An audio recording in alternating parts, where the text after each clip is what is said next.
शर्म आनी चाहिए ऐसे सिस्टम को जो कि पहली ही तेज बारिश में डूब जाता है। रिमझिम के 5 पॉइंट्स में आज आप यही देखने वाले हैं कि दिल्ली एयरपोर्ट का आखिरकार ये पूरा हादसा हुआ है, उसका सच क्या है, कौन जिम्मेदार है और ये राजनीति करने वाले आखिरकार इस हद तक गिर चुके हैं कि उनको दिख नहीं रहा है कि सिस्टम कितना खराब है। देखिए, रिमझिम के 5 पॉइंट्स में पहला पॉइंट यही है, दिल्ली एयरपोर्ट हादसे पर कांग्रेस ने सरकार पर क्या आरोप लगाए हैं। दूसरा, एयरपोर्ट हादसे पर बीजेपी ने ऐसे कौन से सबूत दिखा दिए हैं। तीसरा, पालम से आखिरकार इंदिरा गांधी एयरपोर्ट कैसे नाम पड़ जाता है। और चौथा, क्या है दिल्ली एयरपोर्ट की खासियत, यह भी आपको जानना जरूरी है। और पांचवा, 94 साल के बाद कितना बदल गया है दिल्ली एयरपोर्ट।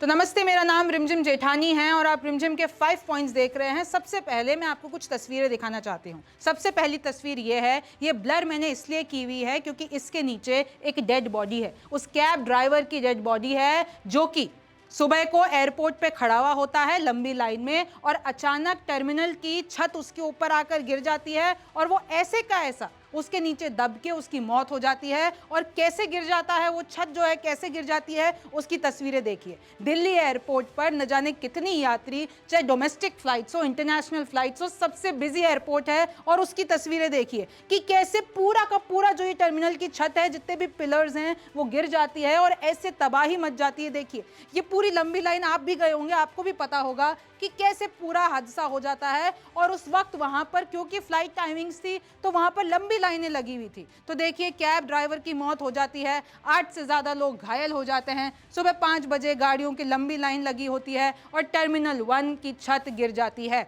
फिर उसके बाद देखिए, विपक्ष का हमला शुरू होता है। मैं इधर आपको मल्लिकार्जुन खड़गे का ट्वीट पढ़ के बता देती हूं। वो यही नहीं बताते हैं, दिल्ली एयरपोर्ट का हादसा तो हो जाता है, फिर उसके साथ वो गिनवाते भी हैं कि जबलपुर एयरपोर्ट पे भी छत गिर जाती है। फिर आप अयोध्या के जो नए रोड हैं उसमें गड्ढे हो जाते हैं। फिर देखिए, राम मंदिर लीकेज हो जाता है। Mumbai trans harbour link road पे इधर क्रैक्स दिख जाते हैं। 13 नए ब्रिज बिहार में गिर जाते हैं। प्रगति मैदान की बात की है, जो उधर मोरबी ब्रिज कोलैप्स से उनकी बात की है। फिर खड़गे ने आगे बोला है कि अगर ये जल्दीबाजी में पूरा इनॉग्रेशन का काम हुआ तो अब उसका जिम्मेदार कौन है। ये जो वर्ल्ड क्लास इंफ्रास्ट्रक्चर की बात होती है जो बीजेपी करती है, मार्च 10 को मोदी जी इनॉग्रेट करते हैं दिल्ली एयरपोर्ट T1 को और फिर उसके बाद ऐसा हादसा हो जाता है। प्रियंका गांधी भी पीछे नहीं रहती हैं, वो भी कहती हैं कि मार्च में प्रधानमंत्री जी ने दिल्ली एयरपोर्ट टर्मिनल 1 का उद्घाटन किया, उसके बाद आज ही उसकी छत ढह जाती है। अयोध्या में निर्माण कार्यों के खस्ता हाल पर पूरा देश दुखी है। फिर कहते हैं कि ये भाजपा का चंदा दो और धंधा लो वाली राजनीति है। तो ऐसे करके विपक्ष, देखिए, कांग्रेस की तरफ से भी ट्वीट आता है कि खबर यह है कि इस टर्मिनल का उद्घाटन नरेंद्र मोदी ने सिर्फ 4 महीने पहले ही किया था और चुनाव की वजह से जल्दबाजी में इसे आधे अधूरे टर्मिनल का उद्घाटन किया गया। आज यह हादसा हो गया, इसका जिम्मेदार कौन है। तो कांग्रेस यानी पूरा विपक्ष इस पूरे हादसे पे चढ़ जाता है। फिर बीजेपी का इस पे पलटवार आता है और एक तस्वीर दिखाते हैं अमित मालविया। वो तस्वीर ये है कि भैया, जो हिस्सा गिरा है वो हिस्सा गिरा है ये वाला टर्मिनल 1 का, और इसको इनॉग्रेट कर दिया गया था 2009 में जब यूपीए की सरकार थी। और जो प्रधानमंत्री नरेंद्र मोदी ने इनॉग्रेट किया वो हिस्सा ये वाला है। तो जो इनॉग्रेशन हुआ 2024 में वो तो ये, लेकिन जो गिरा है 2009 में वो तो यूपीए सरकार का है। फिर उसके बाद अमित मालविया ये भी कहते हैं कि देखिए, टर्मिनल 1 जो गिरा है वो 2009 में बनाया गया था और उस टाइम भी ऐसे आरोप लगे थे कि उसका जो काम है वो सही ढंग से नहीं कराया गया था। पहली इंक्वायरी यहाँ पे बैठी थी 2009 में ही, और जो उस टाइम पे बरसात हुई थी वो तब भी उसको कंट्रोल नहीं कर पा रहा था। अनदर वन इन 2013 यानी 2013 में भी इसी बात पे पूरा बवाल हुआ था। All of this happened during Congress led UPA era, और अब वो आके बीजेपी पे आरोप लगा रहे हैं। फिर वो कुछ लिंक्स बता देते हैं। उसके बाद एक वीडियो भी ढूंढ के ले आते हैं, एक न्यूज़ स्टोरी, जिसमें बताया गया है कि कैसे टर्मिनल 1 पे जो कि 2009 में बनता है उसके उस वक्त भी इतने ही ऐसे हालात थे और आज ये हादसा हो जाता है। और देखिए, उसके बाद जो नायडू हैं, जो कि एविएशन मिनिस्टर हैं, सिविल एविएशन मिनिस्टर है, उनका भी ये कहना होता है कि हाँ भाई, 2009 में ही बना था यूपीए सरकार में और हमने मुआवजा दे दिया है, हम इस पे काम कर रहे हैं। और देखिए, जितनी भी वहाँ पर अब जो फ्लाइट्स हैं वो रद्द कर दी गई हैं और अब टर्मिनल 1 पे अनिश्चित काल के लिए ऑपरेशंस रोक दिए गए हैं। पैसेंजर्स को वहां से निकाला गया। देखिए, civil aviation minister Ram Mohan Naidu का बयान आता है कि जो हिस्सा गिरा है वो 2009 में बना था और उद्घाटन भी उसका तभी हुआ था। मृतक के परिजनों को 20 लाख रुपए, जो कि कैब ड्राइवर की मौत हुई है उसको 20 लाख रुपए, घायलों को 3-3 लाख रुपए दे दिए गए हैं। और जिस कंपनी ने इसका निर्माण किया था, जो कि है लार्सन एंड ट्रूबो, उस पर अब ये इतनी बड़ी कंपनी है, उस पर अब मुकदमा होना चाहिए, यानी जांच बिठाई जानी चाहिए। राज्यसभा सांसद और पूर्व सिविल एविएशन मंत्री प्रफुल्ल पटेल, जो कि अब एनडीए का हिस्सा है, वो भी यही कहते हैं कि हाँ भाई 2009 में बनवाया गया था और उस टाइम पे आरोप लगे थे और अब जांच होनी चाहिए। अब देखिए कैसे मैंने आपको बताया कि राजनीति कर रहे हैं।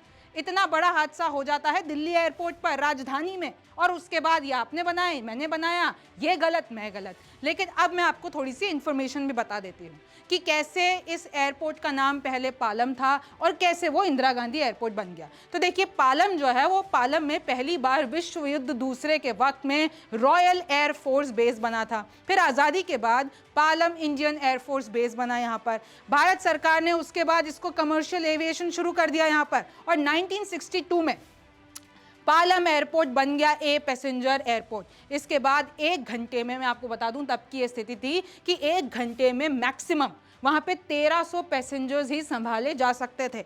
1969 में एक फिर नया टर्मिनल बना, 1970 में उसका एक्सपेंशन हुआ क्योंकि भाई वहाँ पर ऑपरेशन अब ज़्यादा की ज़रूरत थी, वहाँ पे ज़्यादा पैसेंजर्स आने लगे थे।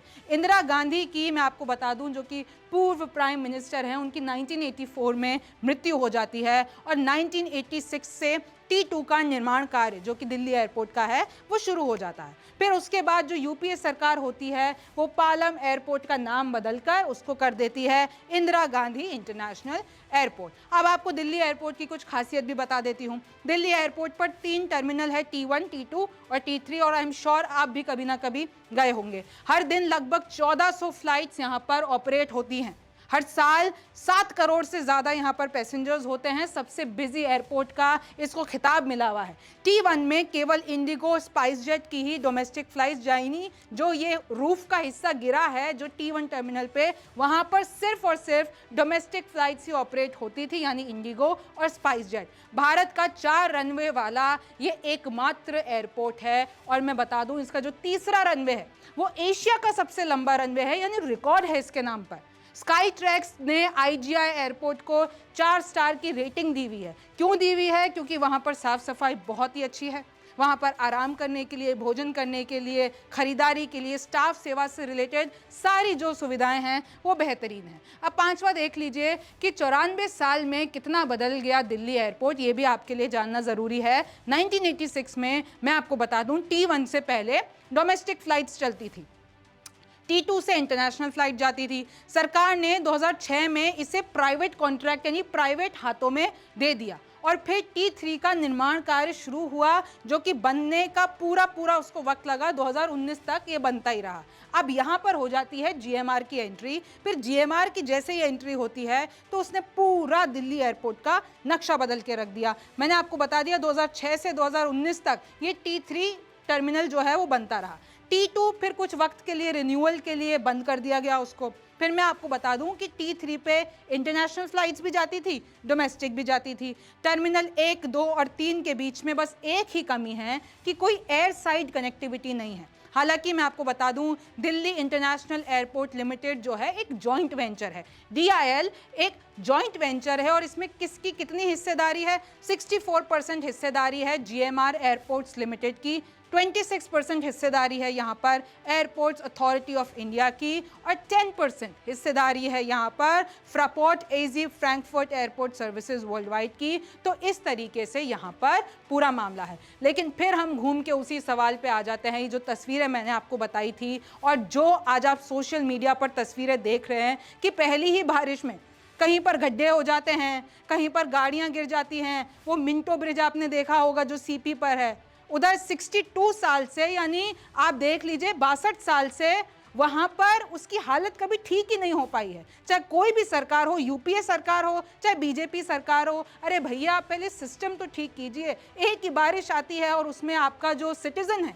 उसकी जान जोखिम में आ जाती है। आपने आज पूरे तस्वीरें देखे होंगे और दिल्ली एयरपोर्ट पे ऐसा हुआ है और अब इस पे पूरी की पूरी जांच बिठाई जाएगी। जो लोग इसके लिए जिम्मेदार हैं उस पर एक्शन होगा। और अब इस पूरे मामले की जो पोल खुली है, और देखिए लोग तो यही कह रहे हैं भाई हमारा पैसा है, इंफ्रास्ट्रक्चर हम सबका टैक्स का पैसा जो इसमें लगता है और फिर हमारी ही जान चली जाती है। तो इस पे अब बहुत सारे सवाल हैं। जब जांच बैठेगी, जब एक्शन होगा, तब कुछ पता चलेगा। तब तक के लिए आप न्यूज़ 24 देखते रहिए, रिमझिम के 5 पॉइंट्स देखते रहिए। मैं हूं रिमझिम जेठानी, फिर मुलाकात होगी।